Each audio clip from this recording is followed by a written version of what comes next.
Hello, my name is Christian Canlian, and I'm the lead food systems consultant for Agritecture Consulting, a controlled environment and urban agriculture consulting firm based in New York City. And on collaboration with Westcog, we led the regional farm viability study for Western Connecticut, trying to identify the barriers and opportunities to increasing agriculture in Western Connecticut.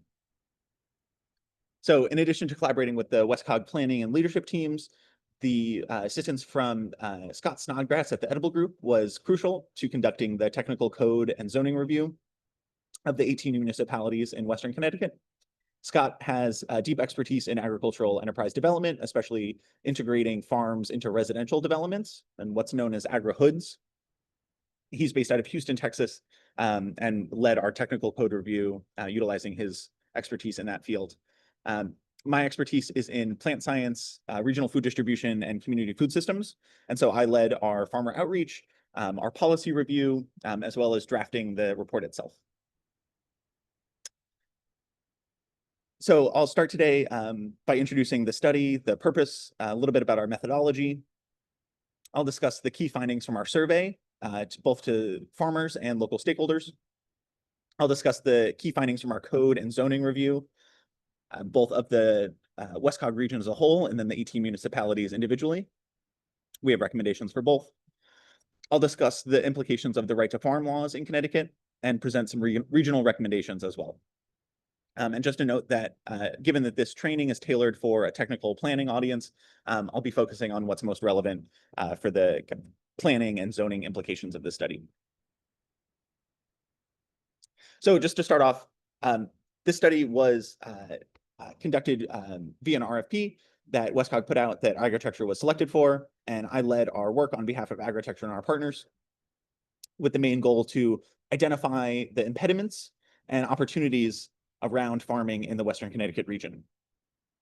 We also looked at best practices from the state as well as across the country. Agritecture has conducted over 200 consultancies in over 50 countries globally. So we have deep expertise in best practices for urban agriculture, both domestically and internationally.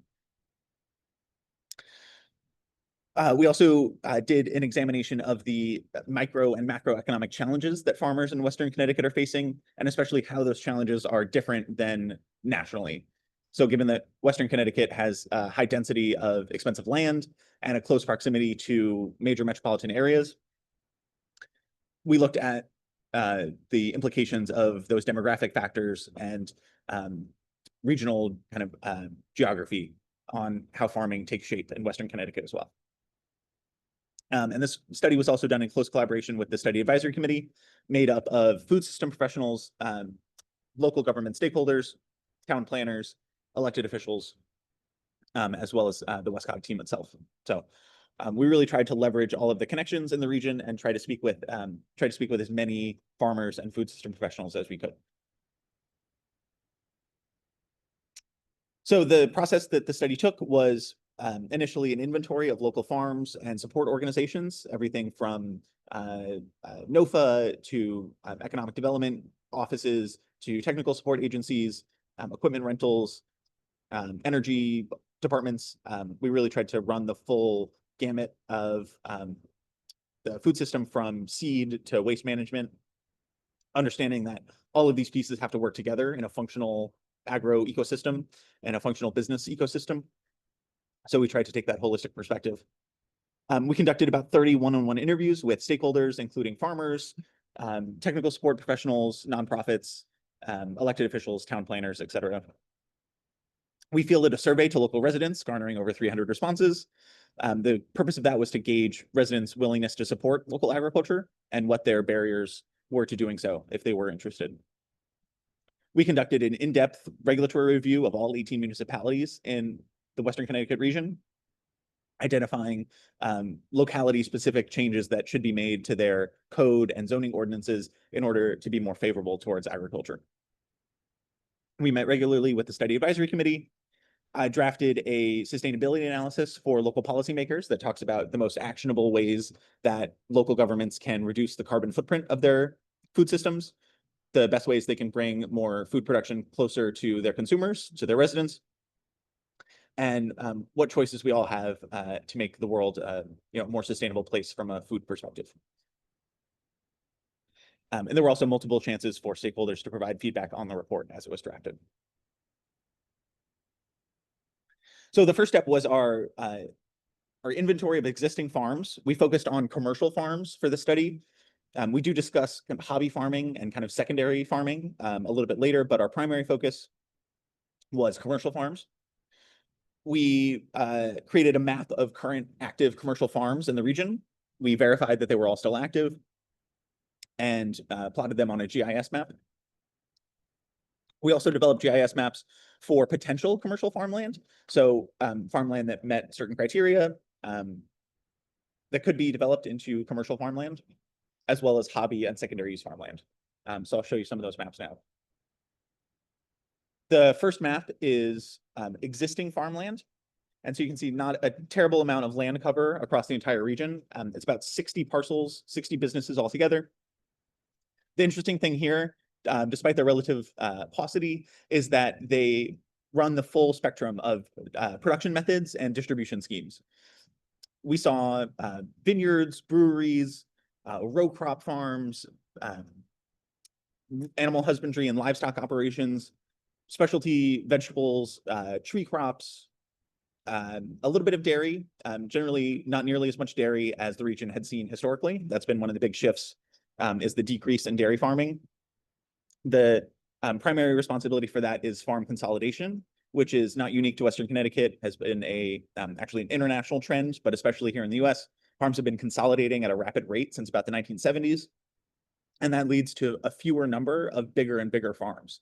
And that has really big implications on especially rural livelihoods and rural town culture and vibrancy, because these rural areas are losing population and residents as the farms consolidate. Given the, I'll speak to the distribution point next. Farms generally employ one of two main distribution schemes, either mostly direct to consumer, selling a small amount of goods at a relatively high price point and a relatively high margin. By selling direct to consumer, farms can keep mostly or the entire value of that product to themselves without having to share margin with a distributor or a marketer or a middleman. The alternative to that would be wholesale distribution. And wholesale distribution is much more popular amongst much larger farms, more in the kind of 50 plus acres, 50, 100 plus acres. There's a stark lack of farms that large in Western Connecticut, especially in the multiple hundreds of acres or even the thousands of acres, which is typically where kind of wholesale row cropping happens, corn, soybean, wheat. Very difficult to make a living on that with a small number of acres. And given the high land prices in Western Connecticut, that is not terribly popular. So what we saw being most popular was something called agritourism, which is kind of an offshoot of this direct-to-consumer marketing, focusing on getting consumers either to the farm or meeting them at a farmer's market or through a CSA. CSA stands for Community Supported Agriculture, typically called like a farm box or delivery. Either you pick up or your share of produce is delivered to you. All these methods share the fact that farmers are able to keep a much larger percentage of the value of their crops by selling directly to consumers rather than going through a middleman. And so we found that to be very prevalent among farms in Western Connecticut.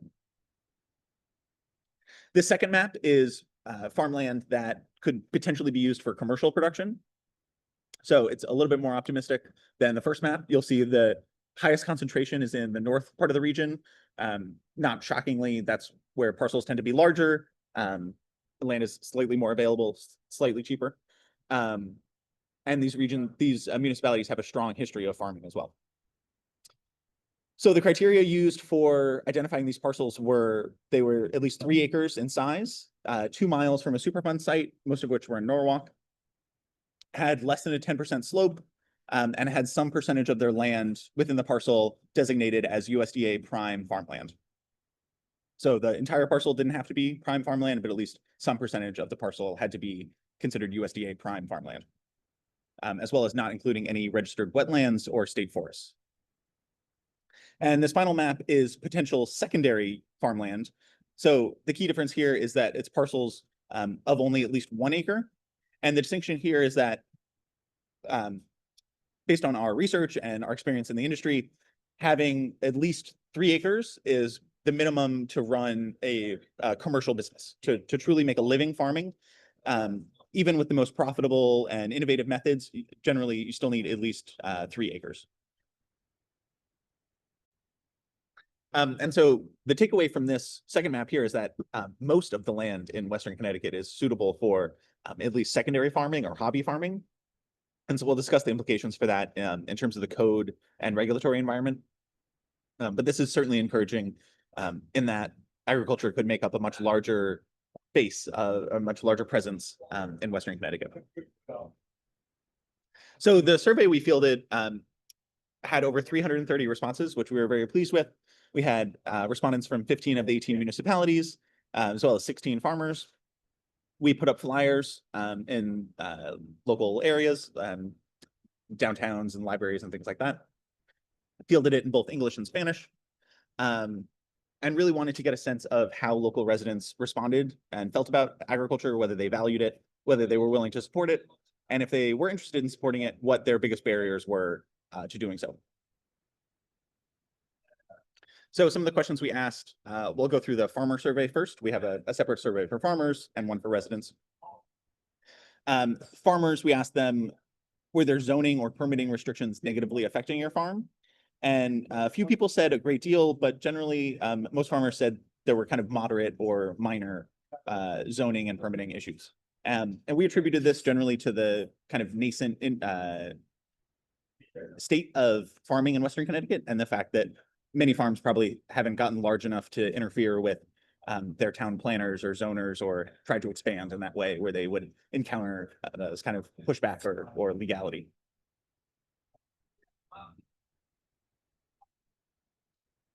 And one of the other key questions we asked farmers was, is there additional demand that you could meet if given the resources to do so? And this was one of the key questions to really gauge whether this is all worth it, whether there's a perception from farmers that local residents want to be engaged more in agriculture, want to purchase, want to experience, want to tour farms more actively. And the responses to this were overwhelmingly positive. Farmers said, absolutely, there is more demand than we're able to meet. Farmers were also generally quite hopeful about the future of farming, which is not necessarily the case overall across the whole country. So that was nice to see. Yeah. Now switching to the residents, we asked residents whether farms should be able to host events regularly. And they overwhelmingly said yes, without restrictions to the number of days. We did kind of couch this in the assumption that enough parking was available. Parking is one of the major challenges for agritourism and farm access. So given that if there was enough parking, residents were very, very supportive of farms hosting more events. Our respondents overwhelmingly were interested in local farming and had over 80% had in the last year visited a farm to take a tour or purchased food from a local farm. So perhaps our data set skews slightly towards the more favorable given the sampling bias. People that were willing to respond to the survey were probably people that were either enthused about agriculture or very opposed to it. So that probably explains those results. The most popular activities that residents engaged in were markets and sales and events and festivals, which highlights the importance of having well-publicized, easily accessible events and festivals. These are great opportunities for people to get out to farms and experience nature, experience how their food is produced, especially for kids to get a sense of where their food comes from. And having these special events that create a real focal point and create a real buzz and attention in the area and kind of get people talking about farms is really successful as well. And finally, we asked residents how interested they would be in potentially being a commercial farmer. And we got about 6% of our respondents, about 20 folks said that they would be more than 60%, so somewhat or very interested in pursuing commercial farming. And 6% is actually 3 times the national average for folks that are involved in agriculture. Less than 2% of Americans are involved in agriculture today. And so we took that 6% as a relatively encouraging sign that our local residents are enthusiastic about agriculture, and some might pursue it as a career if given the support to do so. So in summary, farmers were quite optimistic about market opportunities, had a moderate amount of code and zoning interaction and obstacles. We had a good number of respondents from most towns, with these towns being the most well represented. And there was a good interest in commercial farming as well. Kind of switching gears now to talk about our technical code review. So this is the work that Scott Snodgrass led, reviewing each of the 18 municipalities' code and zoning regulations as it relates to agriculture. So we went through with a fine-tooth comb, examining all of the statutes and ordinances that related to agriculture, everything from production to waste disposal to greenhouse construction, cold storage, infrastructure, things like that. Our process was to review the zoning regulations, code of ordinances, and POCDs, identify critical definitions, identify strengths and challenges for each municipality, and create recommendations for new language and statutes that should be implemented to strengthen the agricultural economy in each of these municipalities. One of our main focuses here was also lowering barriers imposed by municipalities, either intentionally or unintentionally, towards farm development. A lot of those barriers have to do with the changing face of agriculture, as I mentioned, the loss of dairy farms, and the increase in agritourism. So we'll speak to that. Our feedback from the interviews and code review with the farmers yielded the fact that most farmers were quite pleased with their town employees. They found that if they had interacted with them, they found them to be generally helpful and friendly. However, the letter of the law was a different story. In many of these cases, the municipal regulations are still catered towards historical types of farming, dairy chiefly, and focus less on more modern, more innovative, more profitable methods of farming, such as direct-to-consumer marketing, agritourism, as well as greenhouses and controlled environment agriculture. One of the biggest problems we found in the municipal definitions for farming and farming as a land use was the minimum lot size.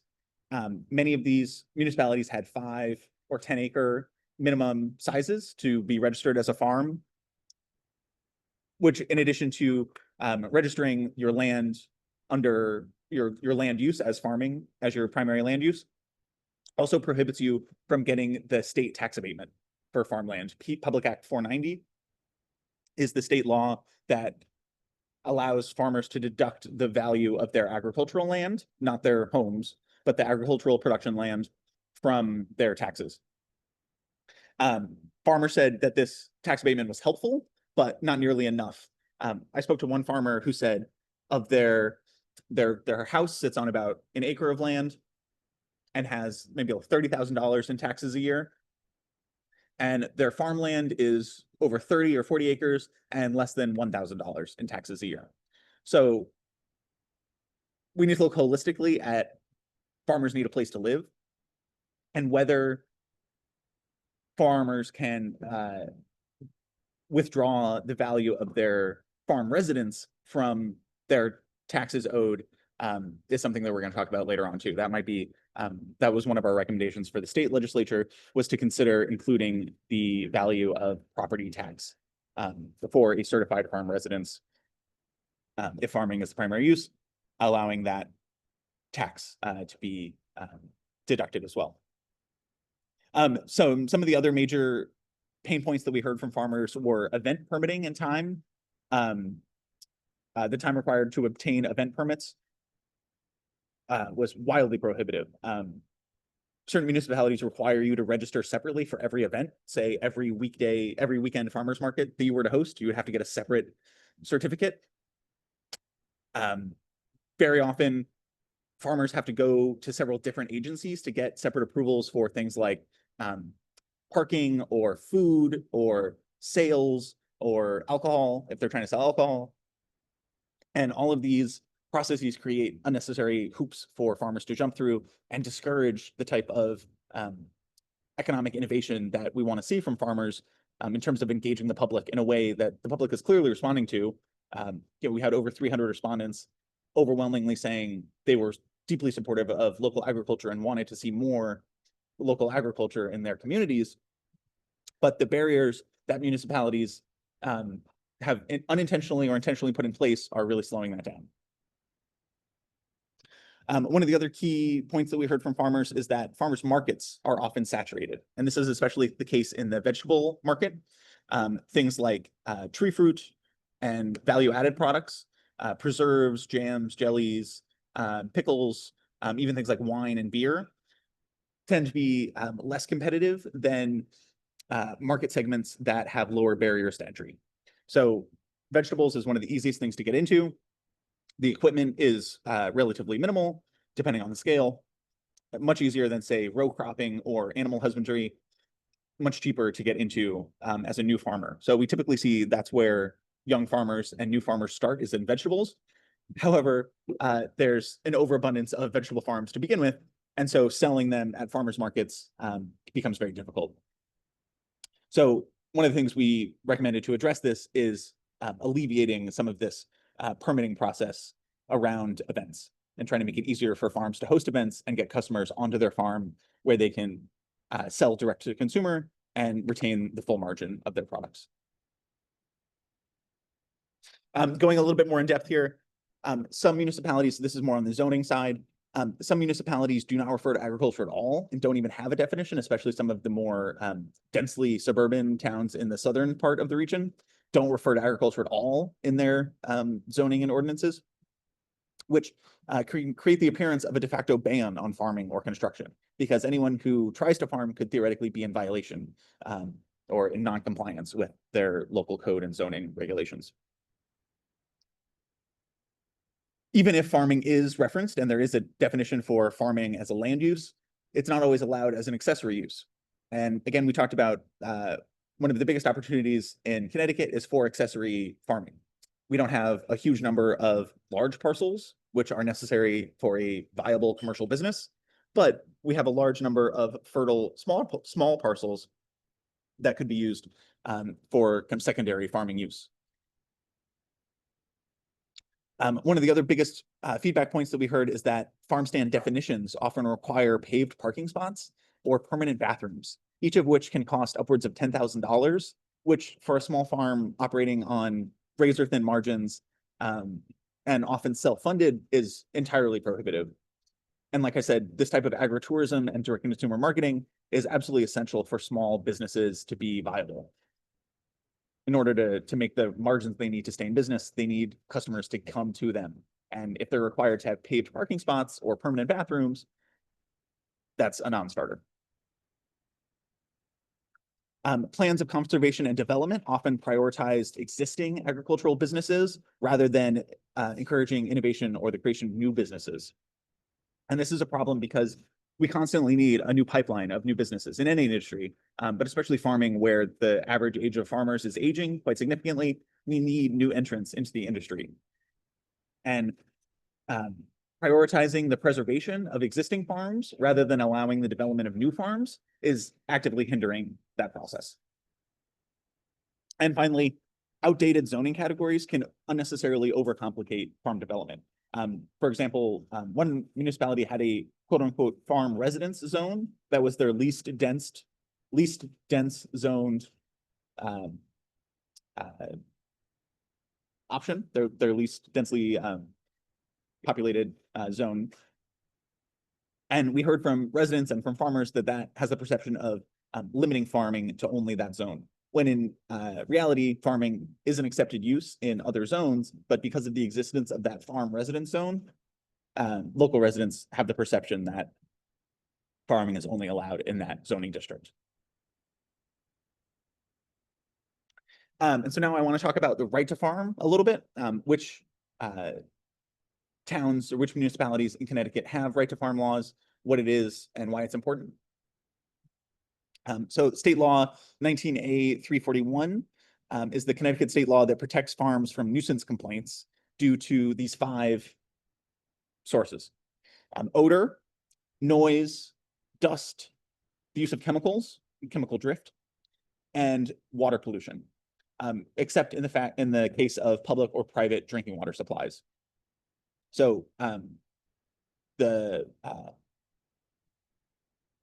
based on my experience in the industry, I think the water pollution could theoretically get challenged somewhat, especially in animal husbandry or types of agricultural production where nutrient runoff is more significant.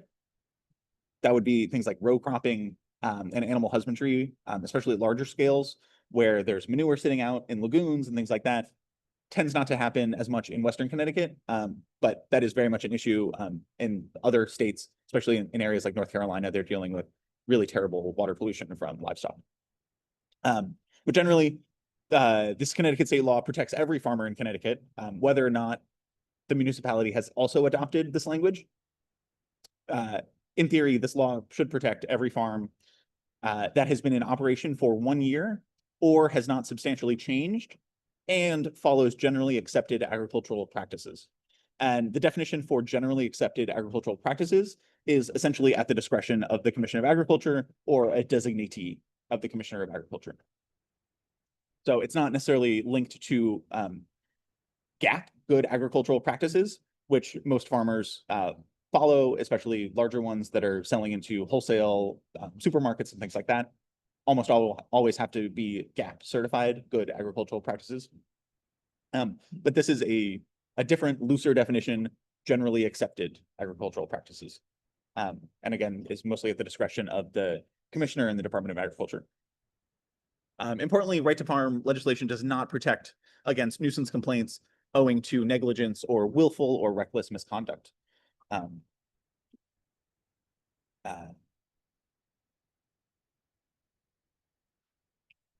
So at least 12 Connecticut municipalities have right to farm ordinances at the local level. And every single one of them is essentially just a reiteration of the state right to farm law. So they all look very similar. They all have very similar language, and they all protect against these 5 nuisances. New Milford is the only town that we could guarantee or that we could verify in Western Connecticut that has right to farm legislation. And New Milford's, importantly, also includes a procedure for mediating disputes, as well as advising on farming practices. And that's really important because the generally accepted agricultural practices definition is quite loose and could be up for interpretation and theoretically pushback and debate from various farmers. So having a more intentional collaboration between farmers and regulators is really helpful in that case of New Milford. And importantly, it also does not prohibit direct filings with the Superior Court or the appeals process. So you can still file at the state level.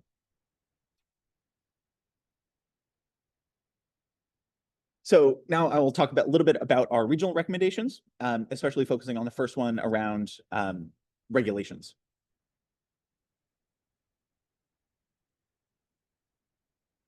So our first regional recommendation to the Westcog region as a whole was to implement the 18 specific municipal briefing sheets that we developed. Those are all listed online as well.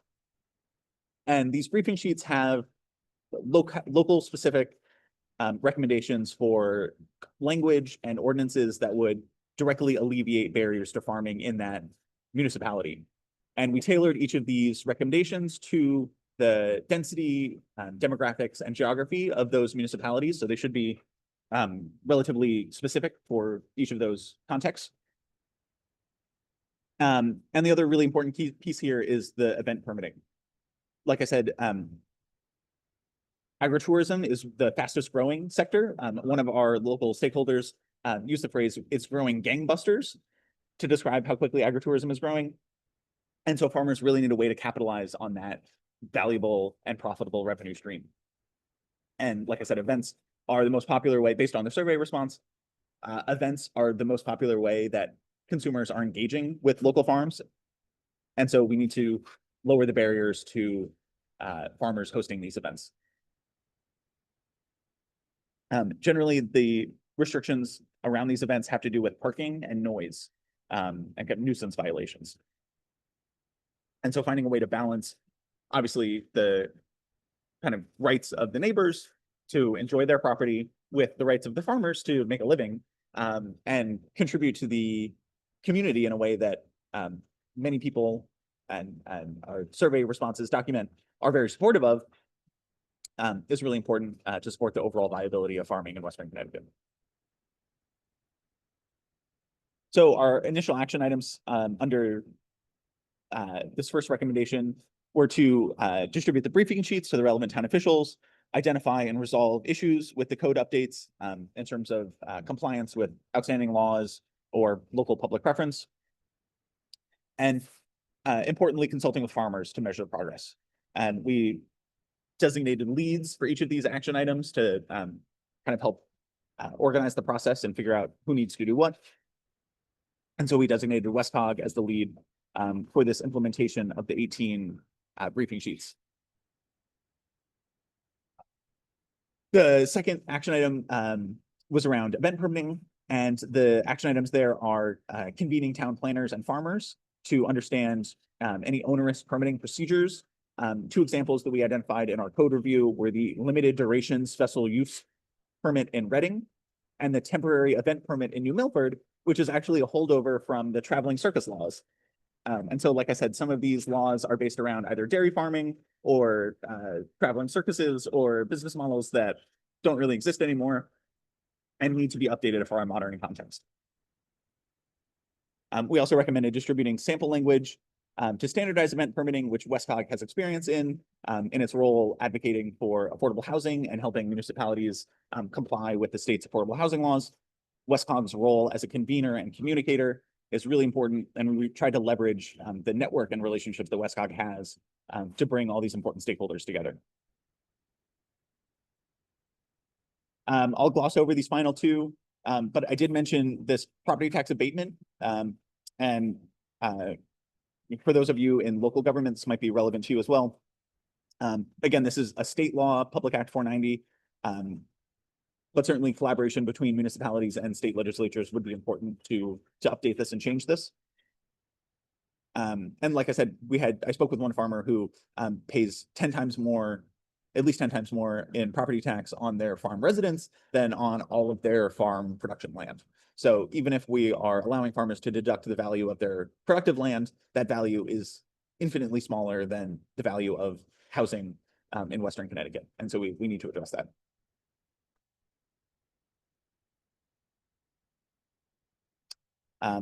Wharf's farm in Reading was absolutely essential in my understanding of this issue, and they've been very generous with their time. They have a wonderful farm stand that's been very popular, and they're a great example of how agritourism can help increase the agricultural presence in a community, increase the availability of local fresh food, increase green space access for local residents, increase pollinator and biodiversity, and truly all of the benefits that local agriculture can provide. One other important note here is that should any modifications be made to Public Act 490, allowing farmers to deduct the value of their farm residents, we would definitely want to make sure there's mechanisms to prevent misuse by kind of secondary use farmers, folks that have off-farm income or that perhaps rely on off-farm income more so than farm income. Overall, more than half of American farmers across the entire country rely on off-farm income. So we shouldn't use that as a blanket litmus test because it's very difficult for farmers and farm families to stay viable in this country. And so, like I said, over half seek off-farm income. But through tours with local agricultural commissioners or other farmers, there should be some kind of mechanism to identify whether farming is the primary land use and whether this tax abatement is appropriate. And this final recommendation centers around similarly what I said about WestCog's role as a communicator and convener, identifying working groups of planning professionals, local elected officials, as well as support professionals, nonprofits, technical assistance providers. making sure that farmers have the most up-to-date and accurate information on the laws and ordinances, as well as best practices and financial resources available to them.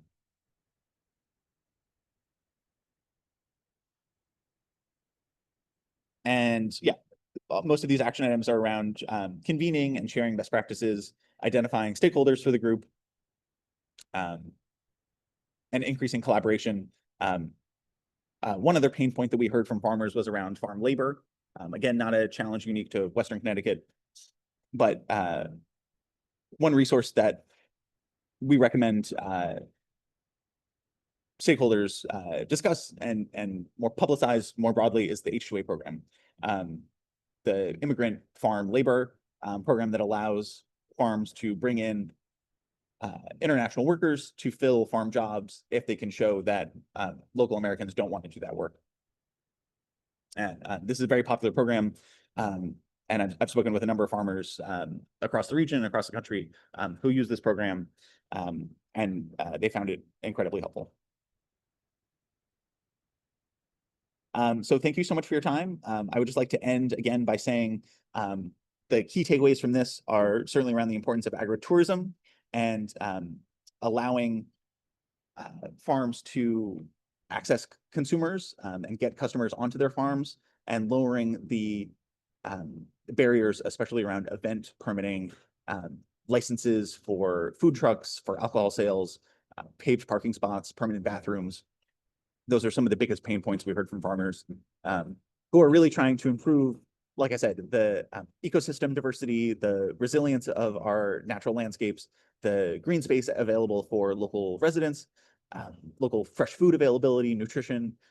There's so many benefits to local agriculture, and both residents and farmers want to meet that demand and meet that need and show how beneficial local agriculture can be. And I'm very excited that Western Connecticut, both as a whole and the individual municipalities, have made this commitment to improving the viability of agriculture in Western Connecticut. So thank you so much for your time. I hope this was useful. And please feel free to reach out with questions. My information, you can reach out to Westcog, and I'd be happy to share my information with you guys so we can connect. Thank you so much for your time.